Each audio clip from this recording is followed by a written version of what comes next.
சகதியில் விழுந்த சாணக்கியர். பழனிசாமியை கேளுங்களே.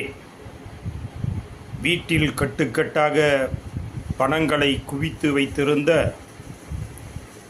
நீதிபதி யஷ்வந்த் வர்மா, மைக்கேல் டி. குன்ஹா இவர்கள் இருவரில் மதிநுட்பம் யாருக்கு என்று தள்ளாட்டத்தில் இருக்கக்கூடிய ஐயா பழனிசாமி அவர்கள் தடுமாற்றமே இல்லாமல் சொல்வார், யஷ்வந்த் வர்மாவும் குமாரசாமியும் தான் மதிநுட்பம் மிக்கவர்கள் என்று அழகாக சொல்வார்.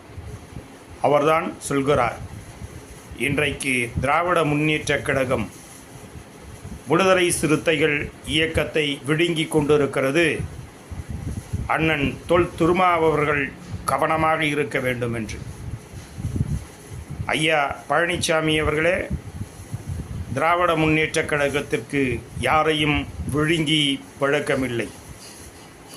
நீங்கள் கள்ளக்கூட்டணி வைத்திருக்கக்கூடிய பாரதிய ஜனதா கட்சி, அந்த கட்சியினுடைய உறுப்பினராக இருக்கக்கூடிய முன்னாள் மல்யுத்த சம்மேளனத்தினுடைய தலைவர் பிரிஜ் பூஷன் அவர்கள் இளம் வீராங்கனையை பாலியல் பலாத்காரம் செய்து அவர் மீது வழக்கு தொடுக்கப்பட்டு அந்த வழக்கு நடந்து கொண்டிருக்கும் நிலையில் அந்த இளம் வீராங்கனையினுடைய தந்தை நீதிமன்றத்திற்கு சென்று என்னுடைய மகள் பிரிஜ் பூஷன் அவர்களின் மீது தவறான புகாரை தந்திருக்கிறார் என்று சொல்லி இன்றைக்கு பாரதிய ஜனதா கட்சியை சார்ந்திருக்கக்கூடிய அந்த பிரிஜ் பூஷன் அவர்கள் காப்பாற்றப்பட்டிருக்கிறார்.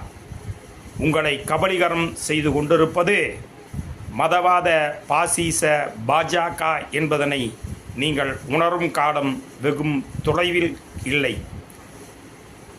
புரட்சி நடிகர் எம்ஜிஆர் அவர்களால் உருவாக்கப்பட்டு அம்மையார் ஜெயலலிதா அவர்களால் பாதுகாக்கப்பட்ட இயக்கம் இன்றைக்கு படு பாதாளத்திற்கு இழுத்து செல்லக்கூடிய அனைத்து தகுதியும் சிலுவம்பாளையம் பழனிசாமி அவர்களுக்கு மட்டும்தான் என்று வரலாறு ஒரு நாள் எதிர்கால சந்ததியினருக்கு உணர்த்தும்.